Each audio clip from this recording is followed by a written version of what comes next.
This is a chilling article by Caitlin Johnstone about censorship both in the United States and in China. Why you should oppose the censorship of David Icke. Hint, it's got nothing to do with him, so don't worry about how to say his name. I paraphrased. Within 48 hours, both Facebook and then YouTube have deleted the accounts of David Icke for posting content that disputes the existence and transmission of COVID-19 as described by the WHO and the NHS. Other platforms may soon fall in suit, as they did with Alex Jones in 2018. This article is not about David Icke. I will state again in italics for the especially dense. This article is not about David, however you say his name.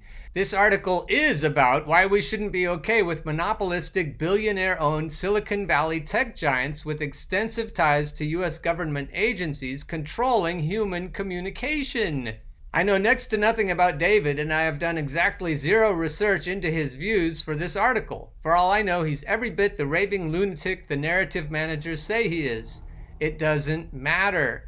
What matters is that we're seeing a consistent and accelerating pattern of powerful plutocratic institutions collaborating with the US centralized empire to control what ideas people around the world are permitted to share with each other, and it's a very unsafe trajectory. Making this conversation about Icke and his views distracts from the very important topic we need to actually focus on discussing. Here's a Matt Taibbi tweet. The people who want to add a censorship regime to a health crisis are more dangerous and more stupid by leaps and bounds than a president who tells people to inject disinfectant. His article is called The Inevitable Coronavirus Censorship Crisis is Here. As the COVID-19 crisis progresses, censorship programs advance amid calls for China-style control of the internet. Journalist Matt Taibbi recently wrote an excellent essay about the dangers inherent in the increased demand we've been seeing for more censorship and deplatforming during the coronavirus pandemic, currently arguing that more authoritarian control over the ideas people are allowed to discuss is vastly more dangerous than the ideas themselves. Instead of asking calmly if hydroxychloroquine works, or if the less restrictive Swedish crisis response has merit, or questioning why certain statistical assumptions about the seriousness of the crisis might have been off, we're denouncing the questions themselves as infamous, says Taibbi. Taibbi argues against the increasingly normalized trend of elevating authoritative content while silencing content which does not wear that magical label in an attempt to fight disinformation. If you examine which content is considered authoritative, you'll find a bunch of outlets who have consistently lied to the world about war after war, who spent years promoting the baseless conspiracy theory that Vladimir Putin had infiltrated and secured control over the executive branch of the US government, who consistently normalize a status quo which is wholly incompatible with the surviving and thriving of life on this planet. Here's a tweet by Caitlin. 2 weeks after the Atlantic Council explained to us that we need to be propagandized for our own good, Facebook announces a new partnership with the Atlantic Council to make sure we're getting the right kinds of information. Google, who owns YouTube, has been financially intertwined with US intelligence agencies since its very inception, when it received research grants from the CIA and NSA for mass surveillance. Facebook's Mark Zuckerberg has called on the government to take a more active role in regulating harmful content, and has been actively collaborating with government agencies and government-funded think tanks to decide what content to remove. Social media executives are now routinely called before government hearings and lectured about the need to increase censorship under the implicit threat of antitrust cases being brought to bear. These massive corporations now consistently censor with an extreme bias against governments which refuse to bow to the demands of the US government and its allies.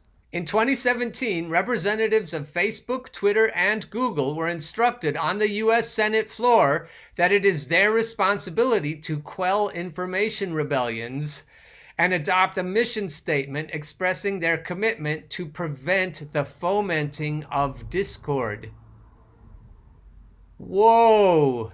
The whole reason I started this channel was to foment information rebellions. If we don't have discord, then all is lost. I have my own anecdotal stories about how the powers try to quell my information discord, but I'll spare you those at the moment. Civil wars don't start with gunshots, they start with words, the representatives were told.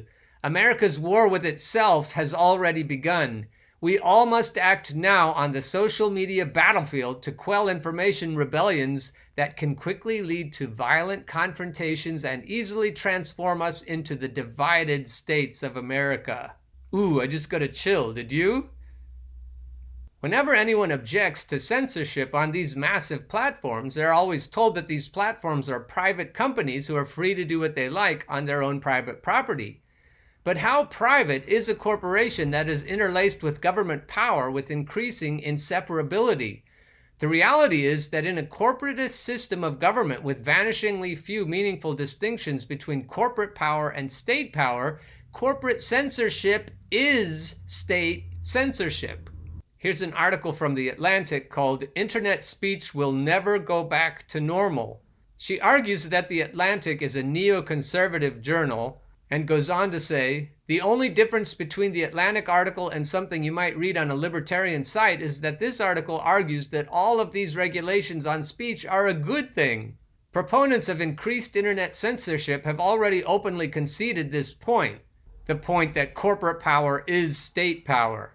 A recent Atlantic article by two legal professors subtitled, "In the debate over freedom versus control of the global network, China was largely correct and the US was wrong."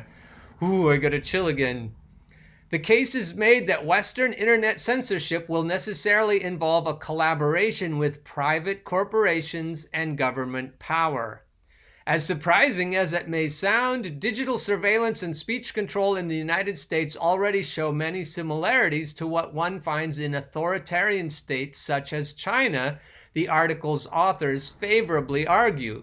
Constitutional and cultural differences mean that the private sector, rather than the federal and state governments, currently take the lead in these practices, which further values and address threats different from those in China. But the trend toward greater surveillance and speech control here, and toward the growing involvement of government, is undeniable and likely inexorable. Apart from the fact that they are here claiming that increasingly authoritarian speech control is good and necessary, these two bootlickers are absolutely correct. Human communication is indeed being controlled using the so-called private sector to circumvent constitutional limitations which prohibit the government from censoring speech directly. These Silicon Valley tech corporations have ensured their continued monopolistic dominance by demonstrating their willingness to collaborate with establishment power structures. So there are no platforms of anywhere near the same size and influence that people can move to if they don't feel like letting government-tied plutocrats police what thoughts are permitted to enter into their minds. This has given this corporate government alliance the ability to control the thoughts that people are allowed to share, discuss, and think about in the same way that totalitarian governments can, with the false mask of freedom plastered over it. A truly free being does not need an alliance of plutocrats and government agencies to protect their mind from David Icke. A truly free being does not want an alliance of plutocrats and government agencies to exert any control whatsoever over what ideas they are permitted to share and what thoughts they are permitted to think. A truly free being opposes with all their might any attempt to lock in a paradigm where human communication, and thereby thought, is controlled by vast, unaccountable power structures which benefit from the absence of dissent. Be a truly free being. Oppose this intrusion into your mental sovereignty. And the best defense is to share articles broadly by people like Caitlin and Matt. These giant social media platforms have algorithms that quell such dissenting views. These people aren't getting their fair shake on the internet. The internet is not democratic. Perhaps the fact that they don't want you to know this stuff will help inspire you to share it even more broadly.